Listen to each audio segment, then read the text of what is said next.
knowing the reality, knowing what we face gets your head screwed on straight real fast, and you stop being little boys.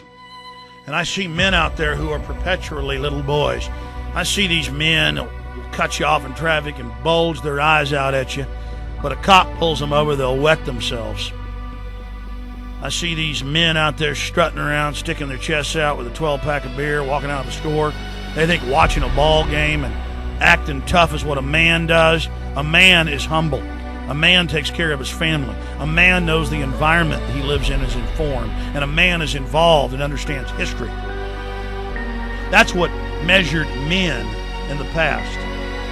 Not how you could stick your chest out and festoon yourself with whatever the latest fashion is. And this country needs men to save it. You know, Chris Matthews gets up on television and says, the age of lying is here, lying and is good, and that's how you're successful. That's how you get your woman, that's how you get your job, that's how you... No, that's not how. I don't want to be around a bunch of liars and a bunch of fakes and a bunch of frauds. And all these social climbers that do whatever they think and the groveling. I can't go to parties. I can't hardly be around people anymore because because you get around these social climbers and they're so fake and they hate your guts and they're not real people. And they'll sit there and they'll look you in the eyes and you can just see how weak they are. I mean, I tell you folks, you have fallen so far. The UN has declared Syria a civil war zone, and there's talk of a new humanitarian bombing. Al-Qaeda has publicly now by the thousands been injected out of Libya, real Al-Qaeda, into Syria. And the general public cannot find Syria on a map. They just know that they hide under tables at night from Al-Qaeda. And you tell them, well, the government's funding Al-Qaeda. They're like, huh? I mean, but why are we giving our rights up? Why are they saying the army has to be on the streets and has to secretly arrest citizens because Al-Qaeda is out there, but then Al-Qaeda works for them in every case in history? The hijackers trained at U.S. military bases. Here's Newsweek. Huh? Hey, the head of the embassy said they were ordered to let Al-Qaeda into the country. They were really CIA. The underwear bomber was put on the plane by the U.S. government. Huh? Amr al-Awlaki, the head of Al-Qaeda, dined secretly at the Pentagon. Fox News. Huh? What's that mean? I want to give my rights up because of Al-Qaeda. Hey, the manuals say nothing about Al-Qaeda. It's all about libertarians, conservatives, returning veterans, gun owners. Do you get it's a corporate takeover using the excuse of terrorism, which they manufacture, provocateur, and allow? Just like the feds sent advisors into Illinois and to the state, and they all went down last year in that case where the guy filmed cops towing his cars away and stuff, Mr. Allison, and they actually put briefs in and said, we want him to serve life in prison, yes. And the judge went, you know what, I'm going to dismiss this. But if he wouldn't have dismissed it, that state jury, that they think it's good to put somebody in prison, they go in there and they get off on it, and the cops come in and pat it, and the prosecutor pats them on the head, and they go, who do we screw up in prison? And they're like, don't worry, we're going to put some innocent people in there. And they all get real excited. You think I'm joking? I remember when a listener called me, and we're going to Mr. Notehouse, then your calls. Kelly Rushing in Lyon County, Kentucky. This is about 8 years ago now.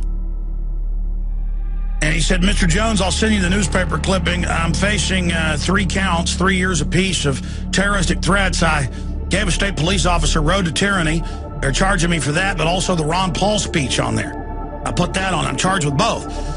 And so he faxed me and then mailed me the newspaper, and I saw the judge. I called the judge at home. Back then I was naive 8 years ago. I thought, come on. So I get the judge on the phone and I go, well, I'm not going to get too much into the case, but the newspaper, you're actually not mistrialing somebody facing 9 years in jail for giving a cop a video? And he said, I'm not going to talk to you about it, but yes, it's going to court. So then they had the hearing. And the cop comes in and says, he gave me that video and it's anti-government. And the judge says, we find that threatening.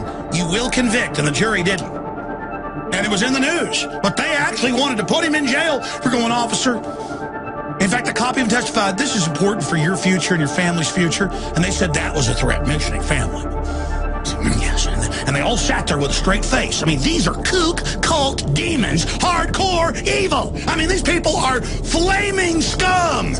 I mean, just wild, crazy, dangerous people. Just like the Nazis, the Soviets, all of them. Pol Pot killing 31% of Cambodia, murdering anybody that could read or write or wear glasses. You're like, why'd he do that? Because he's a flaming loon. They like it. You like water skiing, enchiladas, hanging out with your family, mountain biking. They like black uniforms and torturing children. They do it all over the world. The average American's like, NFL games have been really great, haven't they? You know, guys at gas station counters will ask you, and you're like, yeah, zombie, I wish you could talk about real issues. And the guy behind you's like, yeah, did you see UFC?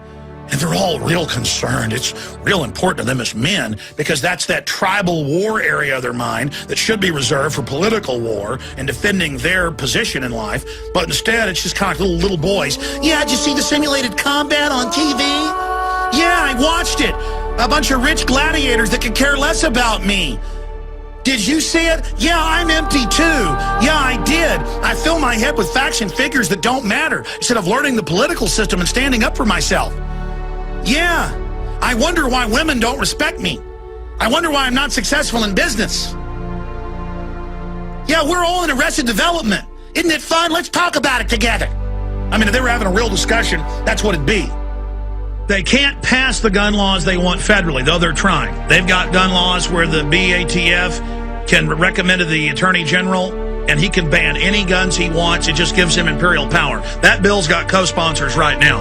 They've got the no-fly, no-buy. No judge, no jury, no conviction, no arrest, no indictment. They won't tell you how you got on the list. You can't get off the list. They just say you can't buy a gun anymore. They're already doing that, even though the bill hadn't passed. That's already been implemented.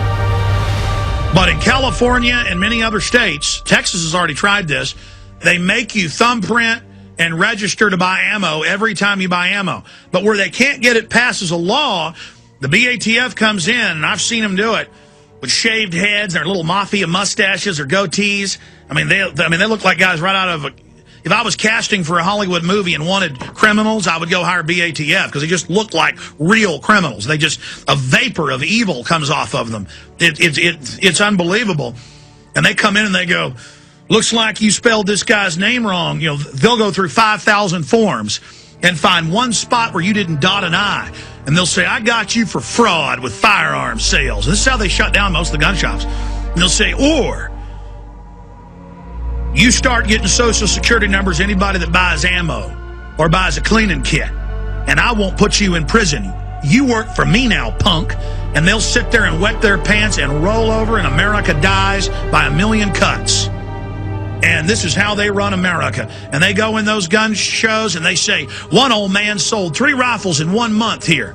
We think that's firearms trafficking. Even though they're legally allowed to sell the guns, we're going to say you're allowing trafficking. We're going to indict this gun show for felonies unless you let us put surveillance cameras in and you get social security numbers from everybody. Do you understand? And you know the decadent, weak gun shop owners like, I don't care about the Second Amendment. I just want money. Hell, I'll help you put everybody in prison. I'll do what you say. I'll do it right now. And that's how America dies. And quietly, the secret police are recruiting the kids and brainwashing them and having them write dossiers on their parents nationwide. And the police are taking blood without warrants on the side of the road. And they're questioning people's kids and taking them in and doing strip searches whenever they want. And they're forcibly inoculating kids all over the country. When the parents get mad, they say, shut up, we're going to do what we want. And the government's just practicing criminality, practicing evil, practicing oppression, practicing dominating everyone.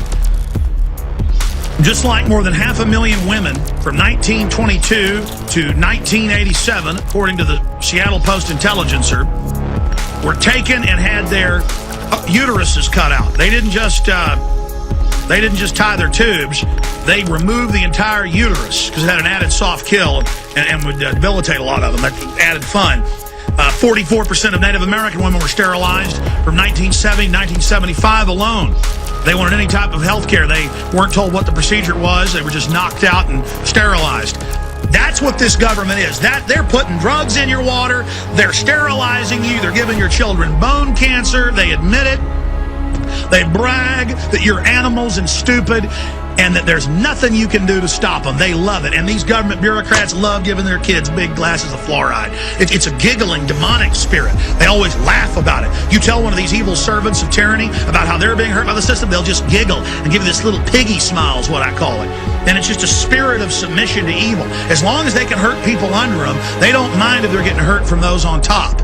If I had 100 people, I don't care if they're black or white, and by the way, this has pretty much happened before back when I was a teenager. I mean, I've been in a fight with like 15 guys before, and I mean, I blacked out. It was the greatest pleasure of my life. I mean, I'm going to just be honest. I literally put like 10 people in the hospital. And that's on record, true, in Rockwall, Texas. You can ask anybody about me there. And the police came and like had me sent to the hospital, and they said, we think he's on PCP. But there was no drugs in me. It was an absolute pleasure to have 15 members of the football team try to kick my butt, and I beat the living hell out of them. And by the way, they were black and white. I'll go ahead and tell the story since I'm telling this. This is a true story. This guy was beating up my girlfriend's little brother. I told him to stop, so he punched me in the nose. So I broke his nose, and he had to have nose surgery. And I was a freshman in high school. And then his older cousin, who was a senior and a football star, came into about a month later into the cafeteria while I'm sitting there and slammed my head into the plate of food. I got up and beat the daylights out of him. So 2 more football players came over, and I just devastated them. And then a couple more came, and I turned towards the entire bleachers. I shouldn't even be telling the story. And I went, nah! And I charged and ran and just started savaging those people. And I'm telling you, I got so mad that the boot heels came off because about 10 people were on top of me, and I just savagely exploded. Blood vessels broke in my eyes, and I was just like, every punch was just like, it was the greatest drug in the world. I can't imagine the ancients and those swords and those huge battles just for hours. I can just feel it. Ah! And I'd see 100 people want to charge me. I'm telling you, I would just love it. Because that's when you can really live, is when you're outnumbered like that.